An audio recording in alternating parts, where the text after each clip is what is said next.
ao conhecimento do mandatário ou da outra parte, esse casamento pode ser anulado. Então, já imaginou? Vamos imaginar que a pessoa está com o casamento marcado para o dia 10 de janeiro. Um dia antes, 2 dias antes, o mandante, a pessoa que queria se casar, procuração, tinha feito procuração, 2 dias antes, ele pega e faz a revogação da procuração por escritura pública, põe numa carta e manda pelo SEDEX 10, acreditando que vai chegar antes da celebração do casamento. Mandou. E aí, infelizmente, essa procuração não chegou a tempo. Vejam, se tivesse chegado a tempo, o casamento não seria celebrado. Vamos imaginar então que não chegou a tempo. O casamento foi no dia 10, a procuração chegou no dia 12. Vejam, essa pessoa que se casou pode, mesmo tendo chego de forma tardia essa revogação da procuração, ela pode pedir a anulação do casamento. Mas o código excepciona apenas uma situação. Cuidado. Se você foi lá, mandou pelo correio a revogação da procuração, não chegou a tempo, o casamento é anulável. Mas se você coabitar, está superada esse vício nesse casamento. Ou seja, o casamento não será mais anulado, o casamento estará convalidado. Professor, por que isso? Ora, por um motivo muito simples. Se a pessoa tinha ido lá, antes da celebração do casamento, se arrependido, sua manifestação de vontade inverteu, queria casar, depois não queria mais, mandou a revogação da procuração, mesmo após ter mandado a revogação da procuração, foi lá, voltou de viagem, foi lá e coabitou, meus amigos, a vontade dele voltou a ser do quê? De permanecer casado. Então, a coabitação seria a consolidação desse casamento, convalida o casamento e não permite mais a sua anulabilidade. Ok? Vamos lá, meus amigos. Professor, e uma outra hipótese também tem muita aplicabilidade, né? Aqui no nosso país, muita aplicabilidade em concursos, né? Porque em exame de ordem, em concursos públicos, porque na prática é raro, né? Pelo menos uma das suas espécies. O casamento celebrado por uma autoridade incompetente. Opa! A incompetência, meus amigos, quando cai em prova, ela pode ser de 2 tipos. Nós temos a incompetência ratione log e a incompetência em razão da matéria, ratione matéria. Qual é a diferença entre as duas? A incompetência em razão do local é a incompetência tratada no artigo 1550 do Código Civil como causa de anulabilidade do casamento. Então vejam, qual que seria a hipótese? A pessoa veio aqui, foi se casar em São Paulo, a autoridade celebrante do casamento não era um juiz de paz, não era oficial do registro aqui de São Paulo, era lá, por exemplo, do Mato Grosso, veio lá de outro estado, de outra cidade, para celebrar o casamento aqui em São Paulo. O casamento é anulável em razão da incompetência ratione loc, em razão do local. Agora vejam, a outra hipótese é a incompetência em razão da matéria, ratione matéria. O que é essa incompetência? Imagine uma pessoa que teve um casamento celebrado por um juiz de paz. Então, sei lá, o cara era meio extravagante, resolveu convocar lá um juiz de... Não um juiz de paz, quer dizer, um juiz de futebol. Então, em vez de juiz de paz, ele chama um juiz de futebol, lá, um árbitro famoso, chama lá o comentarista da televisão, lá o Godoy, ou senão aquele outro. Você se lembra lá do Margarida, lá, o árbitro lá que se vestia de roupa rosa, saia correndo, né, apitava todo diferente, sei lá o quê. Resolve contratar um árbitro de futebol qualquer, Margarida ou Godoy, para fazer a celebração do seu casamento. Esse casamento é um casamento válido? A resposta é de jeito nenhum, meus amigos. Quando eu tenho uma pessoa que se casou, foi casada por uma outra pessoa que não tinha qualquer autoridade para a celebração desse casamento, esse casamento é tido pela doutrina como um casamento inexistente. É a mesma coisa que aquele casamento de festa junina.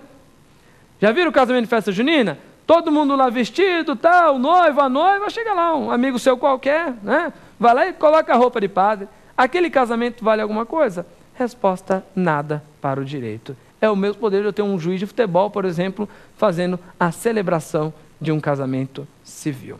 Ok? Essas são as principais hipóteses, os principais aspectos das hipóteses de anulabilidade previstas no artigo 1550 do Código Civil. No próximo bloco, responderemos as 5 questões dos alunos, aprofundando um outro tema que já foi versado aqui. Vamos lá?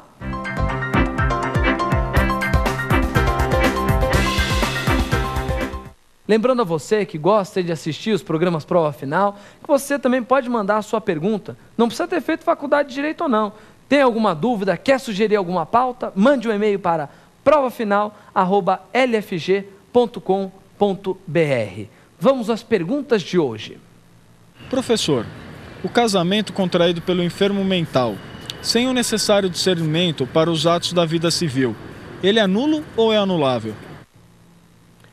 Questão essa que sempre gera muita dúvida para quem está estudando direito civil, essa matéria de casamento, da validade do casamento. Uma pessoa que não tem discernimento mental ou que tem pouco discernimento, ela pode se casar? Se ela se casar, esse casamento é nulo ou é anulável? Olha só que interessante. O Código Civil traz 2 dispositivos que tratam da incapacidade dentro do casamento, a incapacidade mental. E o primeiro é o que trata do enfermo mental sem o necessário discernimento. Quem é o enfermo mental sem o necessário discernimento para as práticas dos atos da vida civil? É a pessoa que é absolutamente incapaz.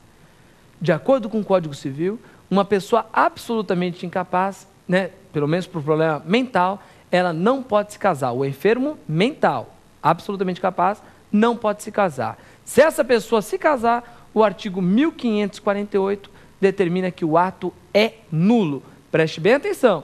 Não é hipótese de anulabilidade do casamento, não, que tem prazo de decadência correndo. O casamento é nulo. Agora tome cuidado. Se na tua prova, no teu exame de ordem, ou no concurso público que você estiver prestando, aparecer lá, ou incapaz de consentir de forma inequívoca, manifestar de forma inequívoca aquilo que deseja, a sua vontade, o seu consentimento, aí essa hipótese é de anulabilidade do casamento, artigo 1550 do Código, inciso 4º. Essa hipótese é de incapacidade absoluta ou é de incapacidade relativa? A doutrina coloca que a hipótese prevista no 1550, inciso 4º, que fala do incapaz de consentir de forma inequívoca, manifestar de forma inequívoca o seu consentimento, é um casamento anulável, ok? É hipótese de incapacidade, portanto, relativa. Já a hipótese prevista no artigo 1548 do Código Civil é hipótese do casamento nulo, porque a incapacidade seria absoluta. Muito cuidado com esse ponto, porque sempre é objeto de pegadinha, ok? Professor, o casamento pode ser anulado por impotência? Questão também que vira e mexe aparece aí nos exames de ordem e nos concursos públicos. A impotência, seja ela do homem ou da mulher, ela gera a anulabilidade do casamento? Imagine você que se casou com uma pessoa que não sabia que era impotente. Posso anular esse casamento ou eu não posso, professor? Muito cuidado, porque fala assim em 3 tipos de impotência. Eu tenho em primeiro lugar a impotência coeunde. O que é a impotência coeunde? É aquela que pode atingir tanto o homem quanto a mulher. É um defeito físico irremediável que impede a prática do ato sexual. Nessa hipótese, casei com uma pessoa pela qual eu não consigo ter uma relação sexual. Esse casamento, diz o Código Civil, é anulável, essencial quanto à pessoa do cônjuge. Impotência coeunde, então, gera a anulabilidade do casamento. Só que tome muito, mas muito cuidado. Além da impotência coeunde, que impede a realização do ato sexual, nós também temos outros 2 tipos de impotência. A impotência generande e a impotência concipiente. Só que esses 2 tipos de impotência, elas não impedem a prática do ato sexual. Então, somente impedem o quê? Impedem a procriação. E aí, professor? Impotência generande, a do homem. O homem é estéril. Impotência concipiente é da mulher. A mulher é estéril. Nestas 2 hipóteses, eu posso pedir anulação do casamento? Cuidado com isso em prova.